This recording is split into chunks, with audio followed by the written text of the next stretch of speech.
Okay, you might be thinking, is this worth all this, work and time for something that's like 60 cents at Walmart? It may not be. For you, it might be better for you to just buy a can somewhere that you can throw in your, recipe when it calls for like canned tomatoes or tomato sauce. For me, it's worth it because I already have the vegetables. I don't want them to go to waste. It costs practically nothing for me to grow the garden and produce these tomatoes. Um, they're fresher, better for me. There's not a lot of extra stuff in there. For me, it's worth it. It might not be worth it for you. I'm not the person who's going to say, oh, everyone should bake their own bread and everyone should make their own tomato sauce. Quite frankly, if you're on a budget, store-bought bread is probably going to be cheaper. Now, I can make it cheaper sometimes, but the cost of some of the ingredients has gone up, and so something you have to decide.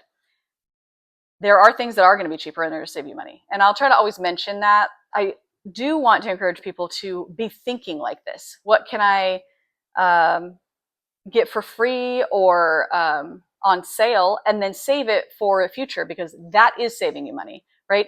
Let's say you use tomatoes pretty regularly. They're on sale right now. Maybe doing the time to make your own sauce or things like that to be used in the future, it could be cheaper. Now, yeah, it's frozen. You're not going to be able to use it for like pico de gallo, right? You can't take a frozen tomato and it's not going to be nice and firm again. But it's great for like casseroles and soups, and we're almost there. Everybody, we're almost to fall, to the soup and crockpot season. So another great thing to have on hand. And maybe you're not a big fan of tomatoes. I actually am not. But there are certain things that I like them in, so I do still grow them. It's just, I really feel like not enough people realize that you can freeze stuff. Not enough people realize that there's so many ways to save money and make fresh stuff and do it yourself, even if it's like partially homemade. I made something for dinner the other night. There were some ingredients from the store, but like half of the ingredients were things that I had from the garden. So that's a savings. It's fresher. I know where it came from. So just like having the confidence to think, well, maybe I'll try making my own salsa, or maybe I'll try like one of the videos I mentioned. I think we grew a habanero. I do not like spicy. I like spice. I don't like spicy. My husband thought it would be great and that we should make habanero jelly. So that was an adventure. But maybe you love that. Maybe you love at the holidays having like the fancy pepper jellies and things like that. Maybe you've even given, like, bought them from somewhere and given them as a gift. Maybe you just grow a little pepper on your patio. Maybe that's the only vegetable you grow. And maybe you realize, oh, I can make my own pepper jelly to give to people. It is a process if you do anything with canning. I'm not going to lie. It's an all day work. You have to have certain supplies. It is not for everyone. It's not even for me sometimes. But if you do enjoy some of that, and maybe you have some time off at certain times of the year and you think, oh, maybe I'll get into that. I don't plan to do any canning videos for a while unless like a bunch of people ask me to.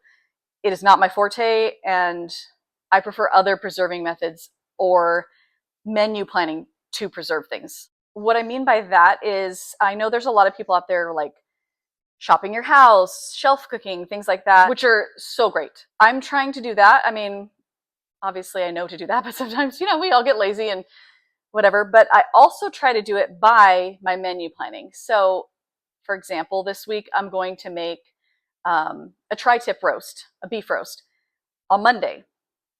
But then on Wednesday, because I am picky and I do not like to have back-to-back the same kind of protein, I guess, or like similar things, I like to have a little space. So Wednesday, I'm going to take the leftover beef from that and make like enchiladas or some kind of tacos or something out of it, so that I'm already pre-planning to not waste that food. Especially now that we have fewer like big eaters at the house, I would make a whole roast and then it would go to waste. I was saying, there's lots of ways to preserve food and save money and things. And one of the ways I really think is one of the better ones is just your planning. And I know I watched a reel and I've seen similar ones. The person was saying they would do like quite a few horrific things and endure a lot of things if it meant they didn't have to plan dinner, which I get. And it's going to sound crazy, but planning more meals farther out is actually going to save you energy and stress and food and money, because you plan it ahead. Like I already know I'm going to have this beef that I'm going to then reuse Wednesday. If I was only planning to make that beef on Monday and then didn't plan any further, what would probably happen is we would get busy, probably eat junk sometimes, because when you're tired and you're like right now, I don't have the same situation, but I have had times where you're working right up till 6, like come home, you don't want to have to think about it, everybody's just gonna eat cereal, and there's nothing wrong with that. That's times of life, right? But because I know already Monday that I'm having that and I'm planning ahead, that beef doesn't just sit in the fridge and then, oh, it's been like a week and nobody wanted to eat it, and so it's just gonna get thrown out and wasted. That's not gonna happen because I already planned to use it. So it's almost like a savings that I've planned for. Other thing I like to do periodically is go through my house and check like my canned goods, because I guess in my mind I'm just like, oh, it's a canned good, it lasts forever. I know it doesn't, but you just don't check them as often. I feel like if you have like a meat in your fridge or like an expensive ingredient you just bought and it's in your fridge, you think about it like, ooh, I should probably use that up. But go through your canned goods. Try to keep them in such a way that the old stuff is at the front. Like, even though that's kind of a pain when you're putting them away, move it to the front, because then that's the one you grab. But periodically you might want to go through, because you might think, gosh, we haven't like had any canned green beans in a long time, or we have this coconut milk for this one recipe, but I bought 4 and we haven't used any and the expiration's coming up.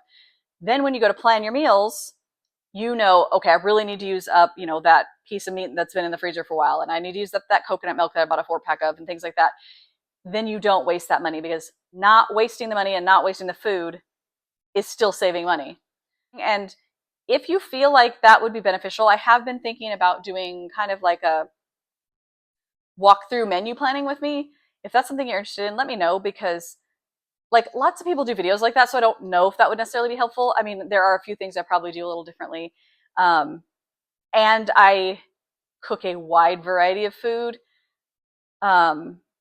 So I could kind of show you, like, as you're looking at that, like what kinds of things could you be thinking that you could make with it? Like, because that's the thing too, like that decision fatigue, like, oh man, I've got like 3 roasts out there. I don't want to have pot roast every day. Okay. But you also don't have time to go be looking up 500 new recipes that may not turn out and waste your food. So some of that, maybe if it's helpful, just let me know. I could do a video on that. I'm actually kind of leaning towards that, just because I think people could benefit from a couple of things I feel like get left out on some of those.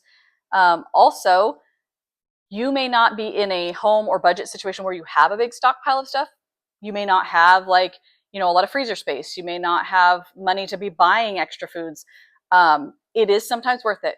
Sometimes if something's on sale, even if it makes the budget a little tighter, put back that fun item you wanted, buy an extra can, jar, piece of meat, whatever, because, planning saves you money. But it's also, you're in real life. Real life doesn't always look like a fully stocked pantry and freezer, and it doesn't always look like the time to do something with it, even if you do have the luxury of fully stocked items. So that's my little like soapbox about saving money. And I am not perfect at it. I have had plenty of things where, had to throw it out. I don't like to do that. I really don't like to do that.